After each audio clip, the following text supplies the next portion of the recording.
My name is Prince Araf and हम यहाँ पे अपने favourite book the illustrated a brief history of time का रिव्यू देने जा रहे हैं।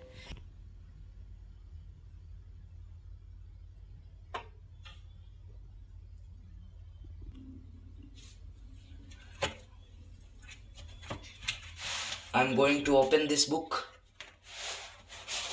And this is my book. ये book Stephen Hawking, the great theoretical physicist and cosmologist of our time के द्वारा लिखा गया है। और स्टीफन हॉकिंग जैसे मेरे फेवरेट साइंटिस्ट भी हैं, और वो इस बुक को उन सभी लोगों के लिए लिखे हैं जिनको साइंस में बस थोड़ा सा ही नॉलेज है और यूनिवर्स में बहुत ही ज़्यादा इंटरेस्ट है। इस बुक के बेसिस पे वो एक्सप्लेन करना चाहते हैं कि किस तरह से यूनिवर्स और ब्लैक होल्स का फॉर्मेशन और इवापोरेशन, डिस्ट्रक्शन, ये सब होता रहता है। और हम यहाँ पे कुछ कंटेंट्स भी आपको दिखाएंगे कि इस बुक के अंदर क्या क्या चैप्टर्स डिस्क्राइब किया गया है और इस बुक के अंदर किन सब चीज़ों पे इलस्ट्रेशंस दिया गया है। एक्चुअली ये बुक जो है ये 1988 में फर्स्ट पब्लिश्ड हुआ था, फर्स्ट टाइम।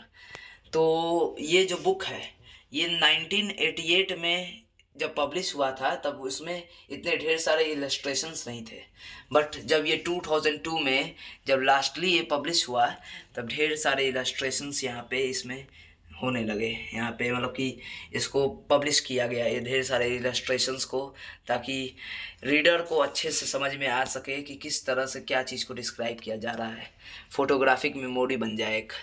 तो यहाँ पे हम सोलर सिस्टम के मॉडल्स को देख पा रहे हैं जो कि एंशियंट ग्रीक एस्ट्रोनॉमर्स के द्वारा पब्लिश किया गया था।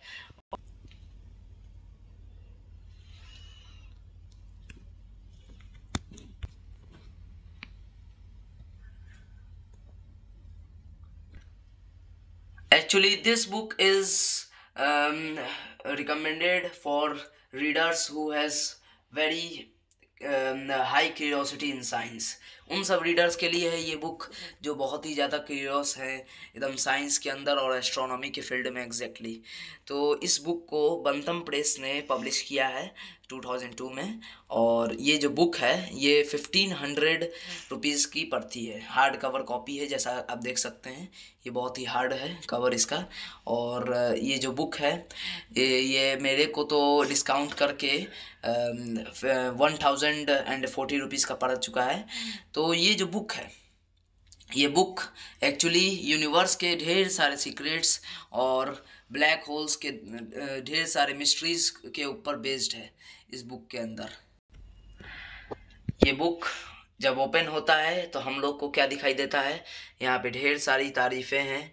स्टीफन हॉकिंग 2018 में जब डेथ उनका हुआ था तब यहाँ पे ढेर सारी तारीफ़ हैं उनके ऊपर, और कई सारे लोग कहे हैं जैसे नरेंद्र मोदी भी यहाँ पे कुछ कहे हैं। An outstanding scientist and academic, his grit and tenacity inspired people all over the world, his pioneer work made our world a better place, may his soul rest in peace. तो ये नरेंद्र मोदी ने कहा है, NASA ने कहा है, his theories unlocked the secrets of possibilities that we and the world are exploring, keep flying like Superman in microgravity, farewell to a beautiful mind by the Planetary Society. ये सारी चीज़ें बहुत लोगों ने कही हैं और इनके ऊपर तारीफ़ें दी हैं। और इनके आगे हम ये देख सकते हैं कि यहाँ पे बहुत ही अच्छा सा एक इलस्ट्रेशन है the A brief history of time पे। तो बहुत ही अच्छा है यहाँ पे पेज का। नाउ अब हम लोग आगे देखते हैं यहाँ पर इसमें क्या क्या दिया हुआ है। इस बुक के अंदर टोटल 12 चैप्टर्स हैं और इसकी पेज क्वालिटी भी बहुत ही अच्छी है, एकदम स्मूथ पेज है। और कंटेंट में हम लोग देख सकते हैं इस बुक के अंदर क्या दिया हुआ है कि फर्स्ट चैप्टर में our pictures of the universe, हमारे ढेर सारे जो साइंटिस्ट हैं यूनिवर्स के बारे में जो डिस्कवर किया आउट किए हैं उनके बारे में है। और फिर चैप्टर 2 में द स्पेस एंड टाइम, यानी कि स्पेस टाइम पे कुछ थ्योरीज़ के ऊपर डिस्कशन है। और चैप्टर 3 में हम लोग को एक्सपेंडिंग यूनिवर्स के बारे में समझाया गया है, यानी कि उसके अंदर कैसे। तो एक्सपेंडिंग यूनिवर्स में कुछ ऐसे ऐसे साइंटिस्टों पे भी डिस्कशन हुआ है, इस तरह से 4 5 करके ढेर सारे यूनिवर्स के ऊपर डिस्कशन यहाँ पे किया गया है ब्लैक होल्स के ऊपर। लास्ट में Albert Einstein, Galileo Galilei, Isaac Newton के ऊपर जो 3 मेन साइंटिस्ट हैं उनके ऊपर डिस्कशन किया गया है। और अपेंडिक्स है, ग्लोसरी है, एक्नॉलेजमेंट है, फिर पिक्चर एक्नॉलेजमेंट, फिर इंडेक्स है। तो ये बुक बहुत ही अच्छा बुक है एक तरह से मेरे लिए। और इसके अंदर आप देख सकते हैं ये पूरा यूनिवर्स है। ये हम लोग का आज तक का फोटोग्राफ है यहाँ पे यूनिवर्स का। ये हबल स्पेस टेलीस्कोप के द्वारा लिया गया था यूनिवर्स का। यही है यूनिवर्स का फोटोग्राफ, हबल डीप फील्ड इसको कहते हैं। हबल स्पेस टेलीस्कोप के द्वारा ये जनवरी 1996 में लिया गया था एक्चुअली ये फोटोग्राफ।